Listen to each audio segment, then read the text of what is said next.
theyeshiva.net. Daf Beis Amud Aleph, 8 lines from the bottom. How many? 8 lines from the bottom, Daf Beis Amud Aleph. Amar Rabbi bar Chana, Amar Rabbi Yochanan. Rabbi, the son of Bar Chana, said in the name of Rabbi Yochanan. What did he say? Zu divrei Rabbi Akiva stimeta. This Mishnah, which teaches that people who live in villages don't have to read the Megillah on Yud Daled Adar, but they are permitted to read the Megillah on Yud Gimel or Yud Beis or Yud Aleph in some years. Who is the author of this Mishnah? The Mishnah does not say a name, but Rabbi Yochanan teaches us there is an author. This is a Mishnah that you would call Stam Mishnah. Stam Mishnah means a Mishnah without a name. It's not attributed to any individual. It doesn't say a name. Very often, a Mishnah will quote a halacha and then say, this is the view of so-and-so. Sometimes there'll be somebody who will argue or won't argue. But here, it's just a flat Mishnah. Not a flat Mishnah, it's a halacha Mishnah, but without a name. It's called Stam Mishnah. So Rabbi Yochanan says, I have a tradition. And the tradition is that this Mishnah actually was taught from the teachings of Rabbi Akiva. It's Divrei Rabbi Akiva Stimta. Now, Stimta here is a very unique term. What does it mean? Zu Divrei Rabbi Akiva Stimta. What does it actually mean? The answer is, Stimta comes from the word stam. Stam comes from the word sosum. You know what sosum means? Blocked, concealed, right? Listom et hanekev means to plug the hole, to block the hole so that there's no leak. Stam Mishnah means a blocked Mishnah, a plugged Mishnah, meaning doesn't tell me who it is. Like, I don't know. There's something concealed about it. There's no name. Yeah. When you say stam, when people say stam, what does it mean? Yeah. Anonymous, yeah. Soso. So he says, it's Divrei Akiva Stimta, which means many Mishnayos that are a Stam Mishnah, there's no name of a sage who said it, should be attributed to Rabbi Akiva. And that's why he's called Stimta. He is the author of many of the Stams. He is the Stimta man. In other words, he is the person who is responsible for many of these Mishnahs who are anonymous. He is the man, anonymous. Whenever it says anonymous in a shul, you always know who it is, right? Lahavdil just reminds me of a line that somebody once said, there's no good feeling in the world as doing something anonymously and then somebody finds out. So he's telling me, he says, I'm gonna ruin this Stimta. I'm like, who's this Stimta? Who's this Stam man? The Mishnahs that are Stimta, many of them, not all of them, but many of them should be attributed to Rabbi Akiva. Rabbi Yochanan had a tradition, but how do you know which Mishnah? How do you know which? You don't know. Rabbi Yochanan had a tradition from his Rebbes that this Mishnah, Megillah, comes from Rabbi Akiva, and the editor of the Mishnah wrote it without a name. He chose to write it without a name. He wrote it as a Stam Mishnah, but really it's attributed to Rabbi Akiva.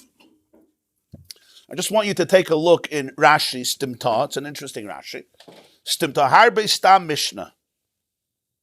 Many of Stam Mishnahs, not all, but many Stam, meaning many anonymous Mishnahs, Sosam Rebbe Shein Divrei Rabbi Akiva. Rebbe is the editor of the Mishnah, Rabbi Yehuda Anasi, and he lived after Rabbi Akiva. Obviously, Rabbi Akiva was killed by the Romans in approximately the year 135 after the Common Era, some 70 years after the Churban Beis HaMikdash, approximately, give or take, 60 years, 70 years, probably during the Bar Kochva revolt. And Rabbi Yehuda Anasi, lived around 50 years later and started to edit the Mishnah, 50, 70 years later, the next century. So when Rabbi writes the Mishnah, many of the Mishnahs come from Rabbi Akiva, and he doesn't write his name always. V'yesh mefarshim, there's another interpretation, Stimta, kol hastumin talmidav hayu. Not that he's the Stimta. All the stumin, which means all the sources of Torah Sheba'al Peh that are written without authors, it's all from him, because it's all his students. The Gemarah says in Sanhedrin Daf Pebov, Stam Mishnah, Reb Meir. A Mishnah without a name is usually Reb Meir. Stam Tosefta, A Tosefta without a name is Reb Nechemia. Stam Sifra. Sifra is the medrash of Sefer Vayikra. It's also called Toras Kohanim. It's one of the most complicated halachic texts. It's like the main medrash, not medrash of stories, medrash of halacha on Sefer Vayikra. It's called Sifra.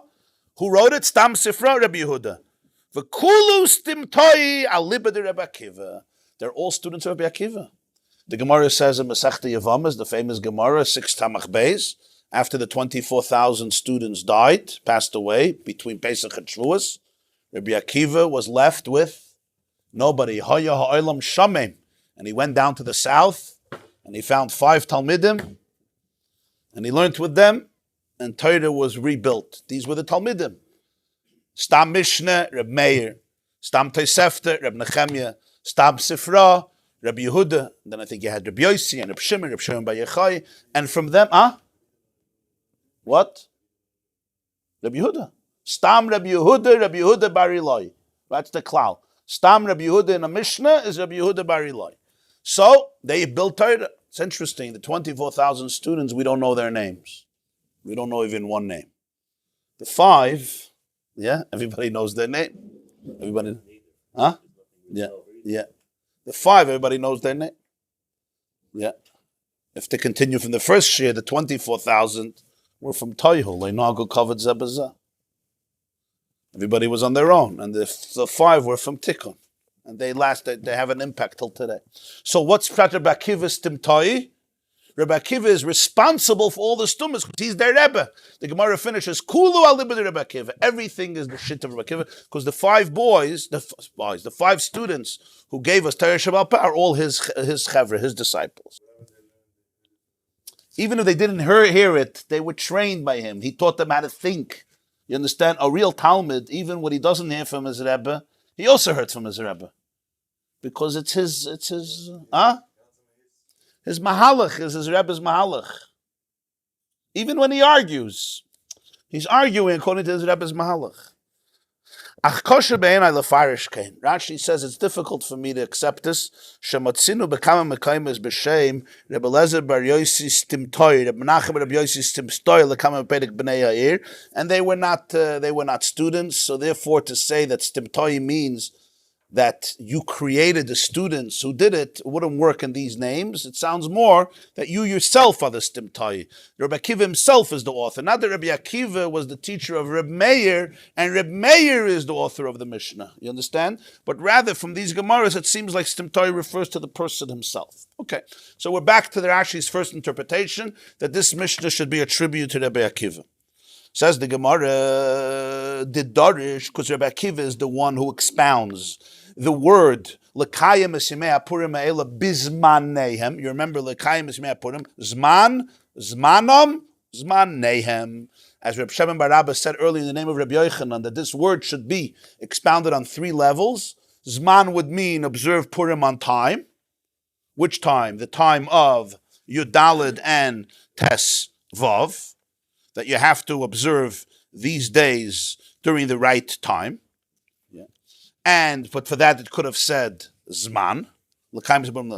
Then he says it could have said Zmanom, if you want to bring out that the people of Yudalid, that the people of Tesvav can't read on Yudalid because they have to stick to their time. So it could have said L'kayim esimei Purim ha'ela bizmanom, in their time. But there's an extra Yud Hey Zmanehem, which adds more times, their times, to add another 2 days, Yud Aleph and Yud Beis. Rabbi Akiva is the one who accepts this. Aval Chachamim ein kainen noisel bizman. Rabbi Yochanan finishes, the Chachamim disagreed with Rabbi Akiva. They held that you're not allowed to read the Megillah only in the time that it says in the Pasuk, which means Yudalid Adar and Tesvavot. So this is a new chiddush of Rabbi Yochanan, that our Mishnah is a Das Yachid. It's the opinion of Rabbi Akiva, the Chachamim disagree. Frag the Gemarah, Meisva. The Bnei HaYeshiva questioned and refuted Rabbi Yochanan from a Braisa. Now, who was Rabbi Yochanan? This is important to understand a little bit of the history. One of the issues when people learn Mishnayos and Gemara is that the names are flying. And nobody knows where, what, when, who lived when, and it's very hard to understand when you don't understand the chronology. So therefore, from time to time, we like to stop for a moment and just give a little bit of the history.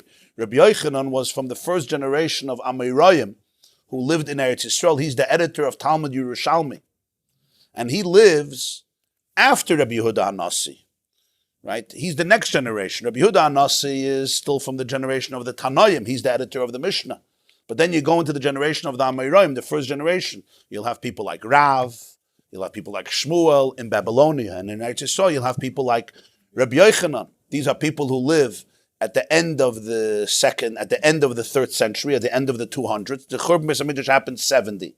Rabbi Akiva was killed in the year 135 approximately. Rabbi Yehuda HaNasi lived approximately in the year 200. And a century later, the Amoraim began.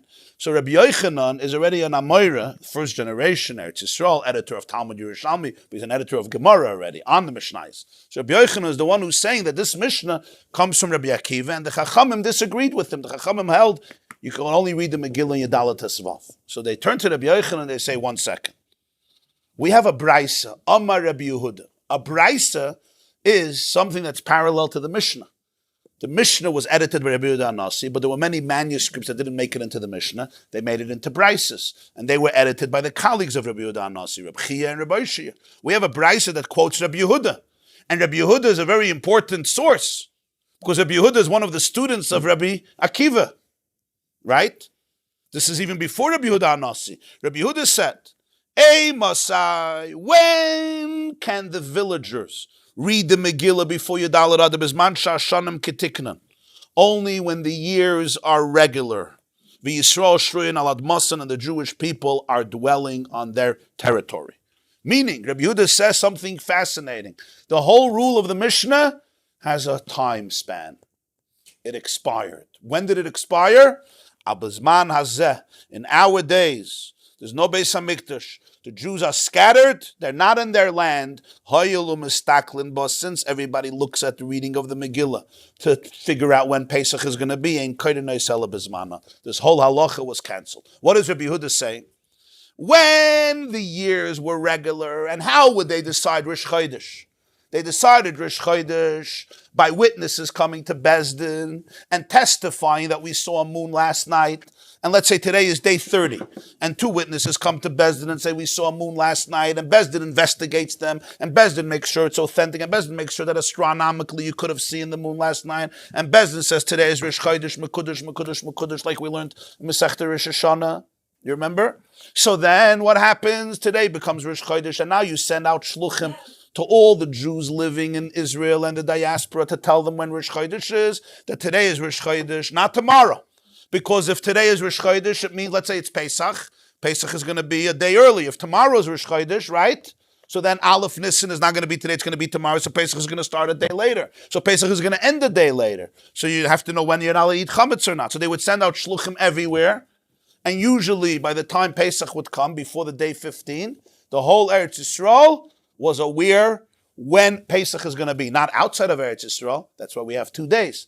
Because outside of Eretz Yisrael, right, they didn't get the shluchim on time.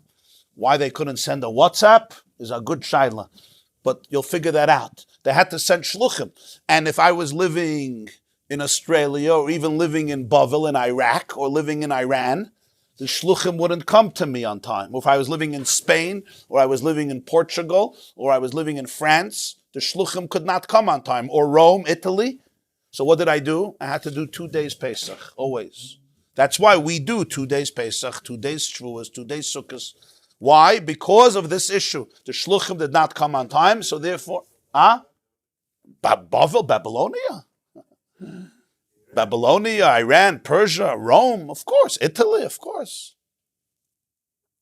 Not Australia. Yeah, I didn't mean this. I was just saying Australia stam. They didn't live in Australia or in America as far as we know. The shluchim would have a hard time getting there. Yeah, but till the shluchim came, it took more than 15 days. And they didn't travel on Shabbos, right? They didn't travel on Yom Tov. You couldn't travel Tchum Shabbos, whatever. So there were always days that you had to cut. And, so whatever. That was the issue. So everybody had to make 2 days Yom Tov when you were outside of it. So even though today we have a calendar, but we still maintain that tradition. Minig aveseinu biyadenu, as the Gemara says in Beit Tzadav Dalet. B'meila. When that happened, and the Shluchim came to Eretz Yisrael, then you can maintain this Mishnah and read the Megillah, Yud Aleph, Yud Beis, Yud Gimel. But he says now that the Jews are in Golos, the Beis HaMikdash is destroyed, people are all over the place, so the Shluchim are not getting there. So how do they figure out when Pesach is? The Shluchim are so far, yeah? They mistaklim, but they look at when you read the Megillah. And from the time of the reading the Megillah, they count 30 days, and then they celebrate Pesach. Because if you read the Megillah on Yud Dalet, so they'll count another 15 days from Adar, and then 14 days from, then they'll count the 30 days, and then they're going to make Pesach. B'meila, we're afraid to allow them to read the Megillah early. Let's see how Rashi puts it.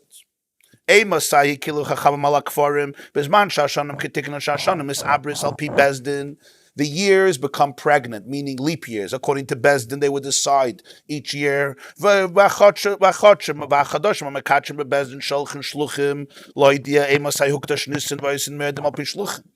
And Bezdin sends out shluchim to tell everybody when was Rosh Chodesh Nisan, so they can do Pesach. When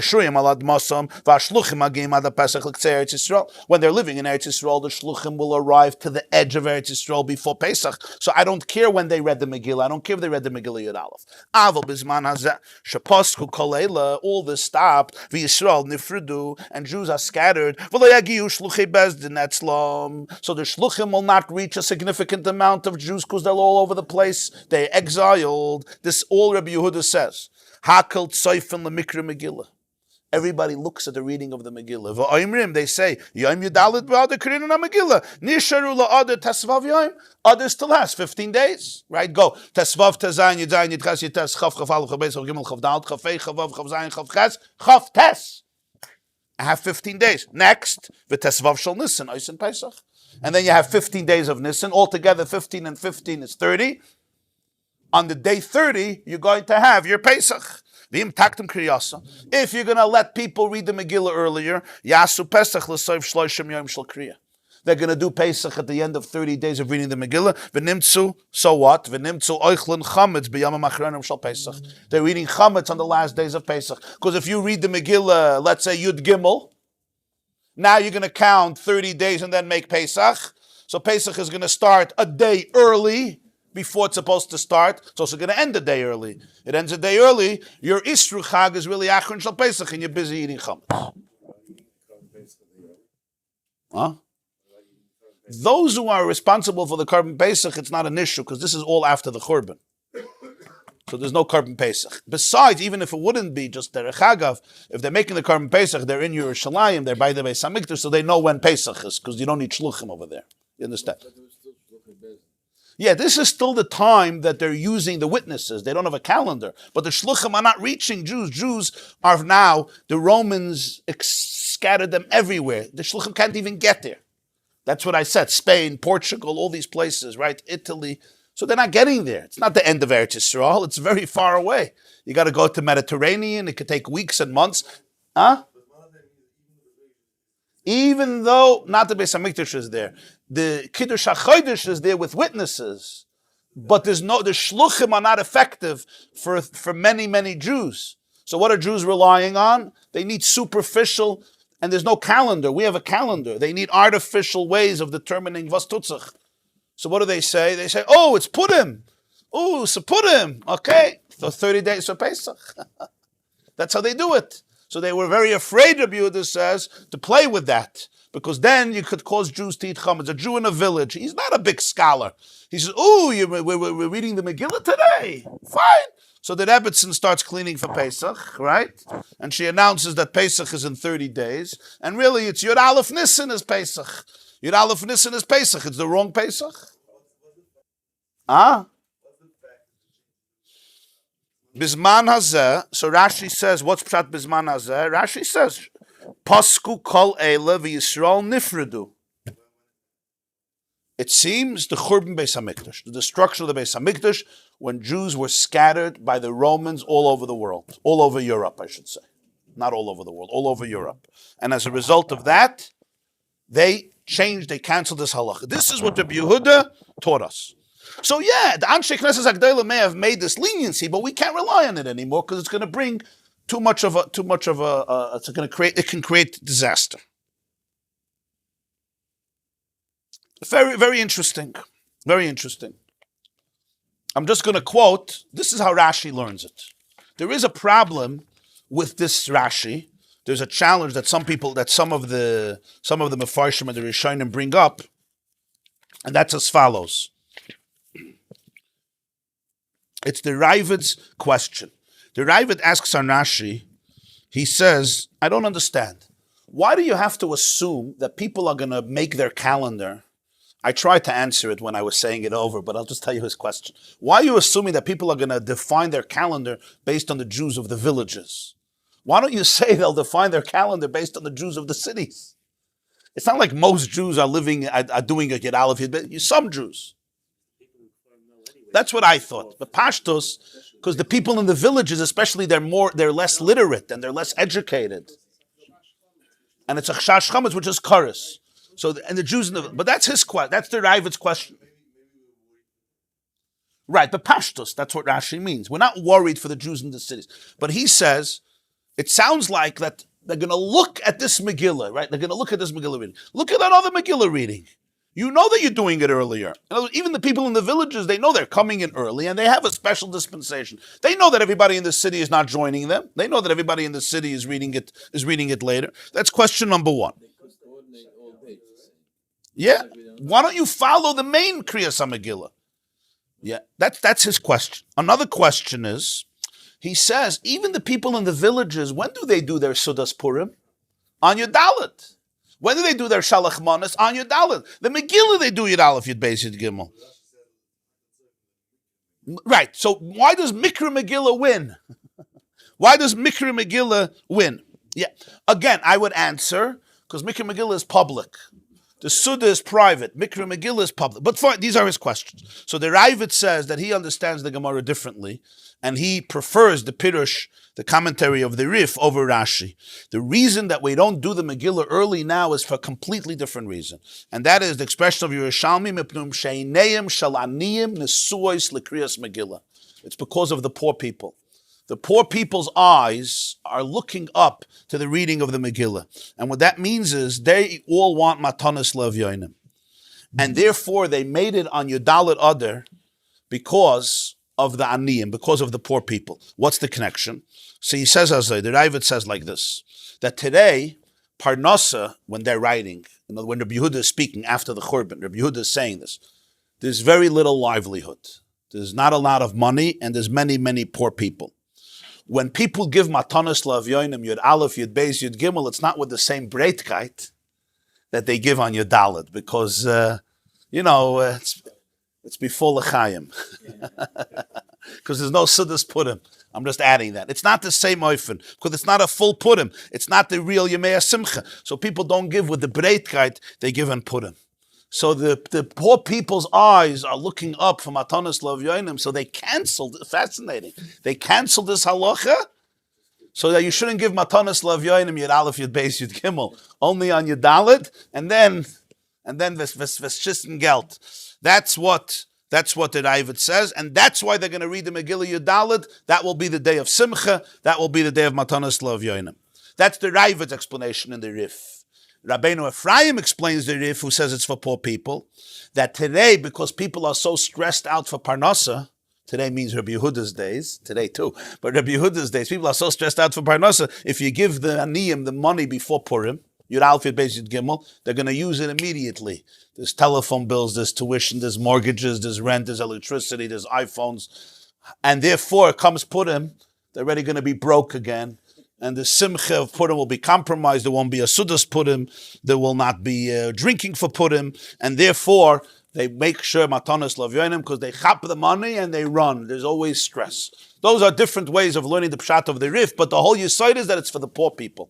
Whether the pshat is you want them to get more tzedakah, or you don't want them to use up the money, or you want them to know that somebody says that there's one time that everybody's giving tzedakah, Yud Dalet, so it helps them. They don't have to guess. That's a third way of looking. They don't have to guess this year Yud Aleph, Yud Beis, Yud Gimel, and they may lose some money. You all know it's always 1 year, Yud Dalet, you come and you get your money. That's another way of explaining it, I saw. But that is a very different interpretation than Rashi. What Rabbi Yehuda meant that Bisman Hazeh, you do not read the Megillah, Yud Aleph, and Yud Beis, and Yud Gimel. Okay. What do people what? In the Kfarim. What do they do? Then they can't blame them. They lay in Yud Aleph. I'm saying, but the whole purpose was because they couldn't. There's nobody. They hire somebody else. So if they can hire someone else, and what's the whole purpose of even that? No, so they have to come to the city and lay. Yeah. For the poor people, according to Rashi, it's because of chametz, and according to the Rif, it's because of the poor people. You're right. So they can go to the city. There was no even reason to create Yud Aleph Yud Beis. Well, we said before that that's what they have to do. They have to do. Yeah, they have to go to the city. Reason to create it. Yeah. The interesting thing is because the words of the Gemarah is Bizman hazeh hoyelo mistaklen ba. Since they look at it, so therefore you have to. So what does look at it mean? So look at the different ways of understanding it. You know, people wonder how a person could say something and then you can have opposite ways. The words of Gemarah hoyelo mistaklen ba. They look at it. So Rashi says they look at the Megillah to figure out the calendar. And the Rif says hoyelo mistaklen ba. The poor people are looking up for this moment to be able to get their matanas lov yonim. Stop. Just fascinating way of how two different various interpretations. So we're in the middle of a question. We're trying to refute Rabbi Yochanan that it's only Rabbi Akiva who holds this. So Rabbi Yehuda tells us that everything was cancelled at some point. The Churban ended, and this Mishnah therefore would not apply. So the Gemara says, well, now let's take a look. Divrei Rabbi Yehuda libedeman. Who is Rabbi Yehuda talking about? We just learned from Rabbi Yochanan that there's two opinions. The Chachamim hold, you always read the Megillah on your Dalet. Rabbi Akiva holds, you could read it, Yud Aleph, Yud Beis, Yud Gimel. So who is Rabbi Yehuda now referring to when he's giving a stipulation only by the Beis HaMikdash, not after? Who is he talking about? He can't be talking about the Chachamim because they hold, you never read it on Yud Aleph, Yud Beis, Yud Gimel, even by the Beis HaMikdash. So he must be giving a stipulation for his Rebbe. When my Rebbe taught that you're allowed to read Yud Aleph, Yud Beis, Yud Gimel, he was only talking about during the time of the Beis HaMikdash. This is how you handle it. Rabbi Yehuda libedeman. Who is Rabbi Yehuda saying this according to? If he's saying it according to Rabbi Akiva, it's obvious Rabbi Akiva holds that even today's day after the Churban, you have this takana unlike Rabbi Yehuda because Rabbi Akiva lived after the Churban. So you're going to tell me Rabbi Akiva is saying the Megillah should be read, Yud Aleph, Yud Beis, Yud Gimel, and it means, no, it used to be read. Rabbi Akiva lived after the Churban. And in our Mishnah, he said that people in the village can read the Megillah early. Now, here is just an important historical fact. Rabbi Akiva was born before the Churban. There's no question about that. Rabbi Akiva was a son-in-law of a man named Kalba Savua. You remember the story? They called him a satiated Kalba. Kalba means a dog, because he was extremely, extremely wealthy, and he was considered one of the wealthiest Jews in Jerusalem, which only existed before the destruction of the second Beis HaMikdash, and this was his father-in-law. So Rabbi Akiva was born before the Churban, but most of his life and most of his fame, Rabbi Akiva for the first 40 years was just a simple shepherd. He was not a Rebbe, he was not a teacher, he was not a leader. Most of his fame and work and influence happened all after the Churban Beis HaMikdash. There's the famous story at the end of Makkos, how they went. He went with his friends, and he saw the fox coming out of Kodesh HaKadoshim, right? And they tore their clothes, and he was laughing. So this was obviously after the Churban. So as a result of that, when Rabbi Akiva says a Mishnah, and he says, in the villages you could read the Megillah on Yud Aleph, how should we interpret it? He's talking about 100 years ago, 50 years ago, when he was a bar mitzvah bacher, or he's talking about now. It would be very difficult to assume that in the Mishnah that it's not relevant, because he's saying they're allowed to do it. He doesn't say it used to be. So obviously he's talking even after the Churban. So that means Rabbi Yehuda can't be speaking about Rabbi Akiva. That's obvious. So Rabbi Yehuda is saying this according to the second opinion, the Rabbana. That what? That bisman sha'ashanim ketikunon v'yisrael shoyin alad masan miyakarina. That the Rabbanon say that when the years were regular and the Jews lived in Eretz Yisrael, you could read the Megillah in the villages before you Dalet, because they also hold Zmaneihem. To Yufta the Rabbi Yochanan. This refutes to Rabbi Yochanan. To Yufta, indeed, this Braisa conclusively refutes Rabbi Yochanan that Rabbi Akiva was the single opinion about this, and the Chachamim disagreed, because Rabbi Yehuda takes preference over Rabbi Yochanan. Rabbi Yehuda is a contemporary. Rabbi Yehuda is a Braisa. A Braisa was written by the Tanoim. Rabbi Yochanan is already post-Braisa. Rabbi Yochanan can't be mechadish something that really contradicts a Braisa. The Braisa clearly says, Rabbi Yehuda says, that after the Churban it stopped. That means before the Churban it existed. He can't be talking about Rabbi Akiva's opinion. He has to be following the Chachamim's opinion, that the Chachamim who agreed with Rabbi Akiva held that there's a limit till the end of the Beis HaMikdash. That's it. That makes sense.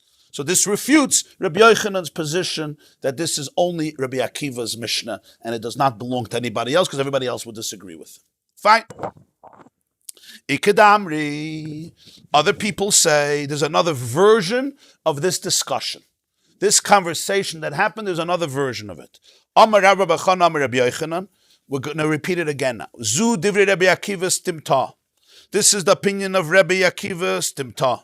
Aval Chachamim Amru. The Chachamim say, Bizman hazeh hoyelu mistaklin ba ein koden oisa bil ela bizmana. You see, in this version, Rabbi Yochanan actually said it this way, that the Chachamim hold that Bizman hazeh, since we're looking at the Megillah to determine our calendar, we read the Megillah only on Yudalit or Tes Vav Adar. We do not change that.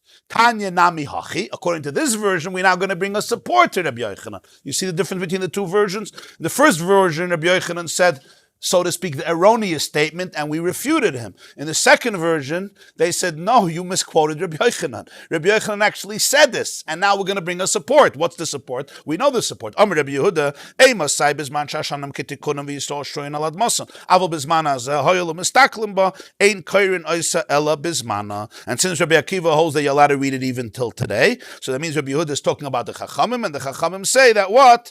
That in the time of the Beis HaMikdash you could read the Megillah earlier, only after the Churban you can't, and that's exactly what Rabbi Yochanan told us, that what? That the Chachamim disagree with Rabbi Akiva, not in principle, but only in application, bizman hazeh. Okay. Now somebody asked, why can't you just say, according to the first version, why can't you just say Rabbi Yehuda is a third opinion? It doesn't contradict Rabbi Yochanan. Rabbi Akiva holds always, Chachamim hold never, and Rabbi Yehuda holds somewhere in the middle. Why do you have to refute Rabbi Yochanan? Right? It's a good question. The answer to that is that when you look at Rabbi Yochanan's words were Zu divrei Rabbi Akiva. It seems from Rabbi Yochanan's words that there's only two opinions. He's saying there's two opinions. These are the words of Rabbi Akiva, and all the other sages, Chachamim means stop. All the other sages disagree. So it's, according to this, it would seem Rabbi Yehuda is not saying a new opinion, because Rabbi Yochanan said there's no other opinion. There's two opinions. Rabbi Yehuda is just explaining one of these two opinions. That's what it would seem. So according to the Chachamim who hold you're allowed to do it, but not after the Beis HaMikdash, right? They lived in the time of the Beis HaMikdash. So when they said you're allowed to do it, they were talking about the time of the Beis HaMikdash. Just like Rabbi Akiva said you're allowed to do it, he was talking about after the Beis HaMikdash. And therefore Rabbi Yehuda says, don't think what they said at the time of the Beis HaMikdash should apply after the Churban when the Jews are scattered. Says the Gemarah, Reb Ashi Kashile de Rabbi Yehuda de Rabbi Yehuda. Reb Ashi, who's the editor of Talmud Bavli, lives much later, he brings up a new problem. I'm going to show you a contradiction within Rabbi Yehuda himself. Rabbi Yehuda versus Rabbi Yehuda. Which Rabbi Yehuda? We just quoted Rabbi Yehuda in a Braisa about the time of this institution. But now, I'm going to quote you another Rabbi Yehuda that's going to be in the next Mishnah on Daf Hey Amud Aleph. Rabbi Yehuda is going to say something, and look at this contradiction. And Rashi is very bothered by this contradiction. In order to deal with this contradiction, he reinvented the authorship of the Braisa and attributed it to Rabbi Yossi bar Yehuda instead of Rabbi Yehuda. He was so bothered by this contradiction, he took one of the texts and he changed the name, as the Gemarah will explain. The Gemarah just says what he did, and now the Gemarah is going to explain. What's his problem? His problem is as follows. Rabbi Yehuda really said this, that in today's day, because people rely on the reading of the Megillah to make their calendar.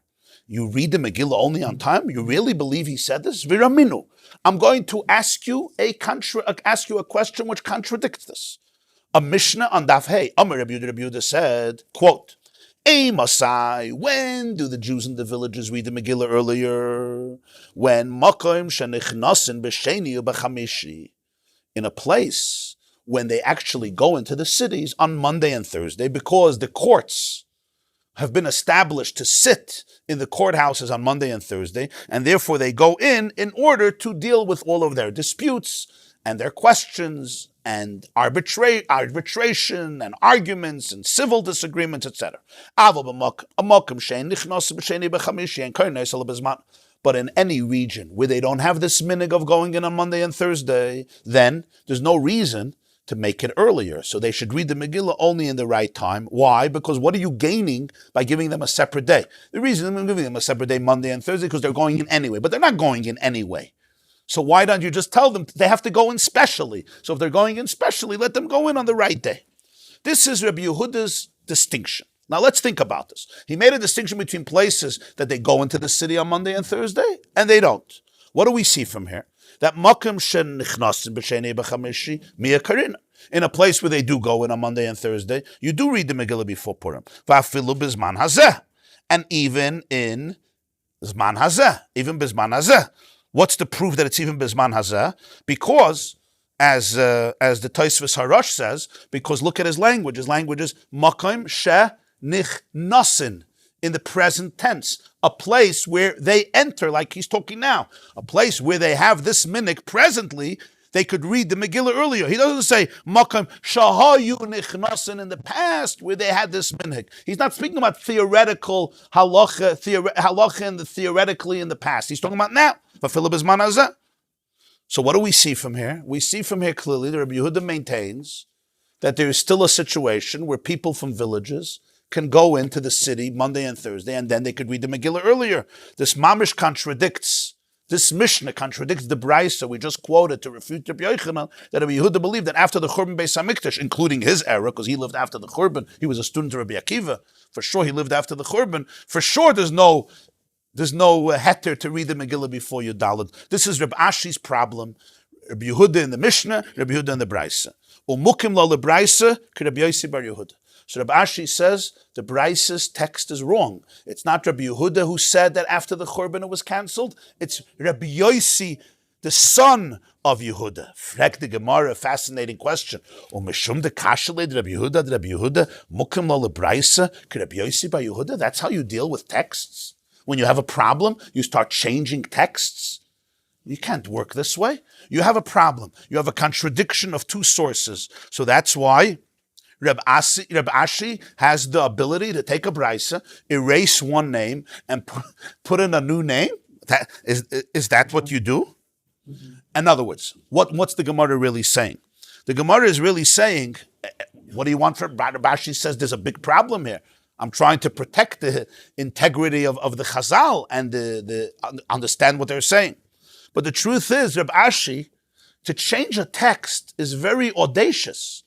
It's very daring. It's the last thing you do to say that a mistake crept into the text. It's the last thing you do. Reb Ashi should have found every possible way to reconcile the two. For example, you could say that in the Brisa, Rabbi Yehuda was saying that the Chachamim who disagree with Rabbi Akiva, they hold that you don't read the Megillah today at all in Yud Aleph, Yud Beis, Yud Gimel. In the Mishnah, you could say, Rabbi Yehuda is talking about the shit of Rabbi Akiva.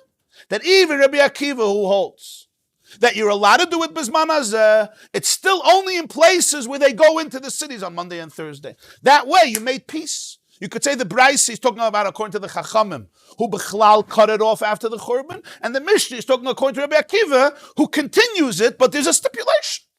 And then there's no contradiction. Rabbi Ashi chose not to do that. Rabbi Ashi chose to say that Rabbi Yehuda is talking about the Chachamim in the Brisa, and therefore he says it got cut off after the Churban.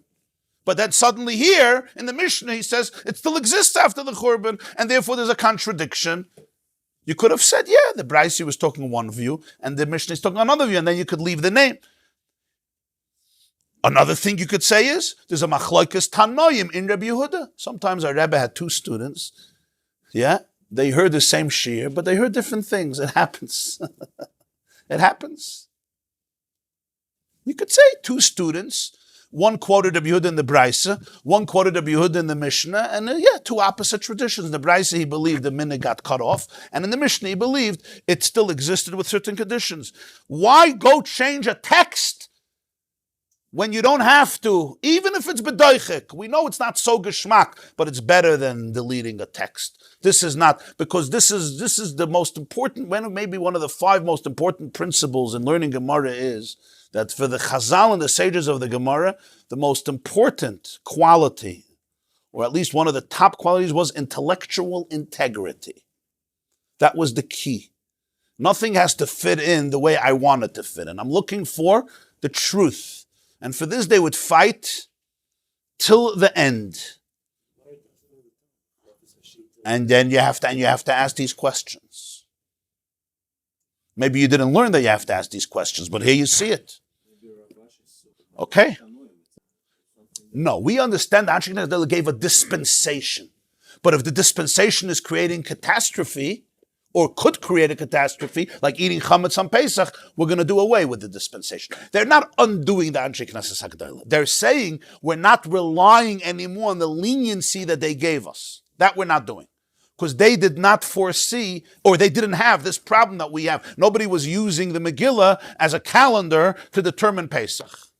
Or the poor people weren't struggling the way they are today. So the Anshe Knesset were right, but we can't rely on this leniency. That makes sense. That the Chachamim can do. The Chachamim can add that. They're not contradicting and undermining Anshe Knesset. They're just saying, don't rely on the kula. Because Anshe Knesset didn't say that the people in the villages are not allowed to hear the Megillah on Yudala. They just said they can also, if they want. But if they come in on Yudala, Tavi Allah and Bracha, they could. But apparently it appears like Anshe Knesset couldn't predict the situation where, No, maybe they could. It's irrelevant, but the Christ, during the Anshe Knesset was the beginning of Bayis Sheni. You know how they used to notify people about Rosh Chodesh? Not even shluchim. Torches. Today they call it WhatsApp.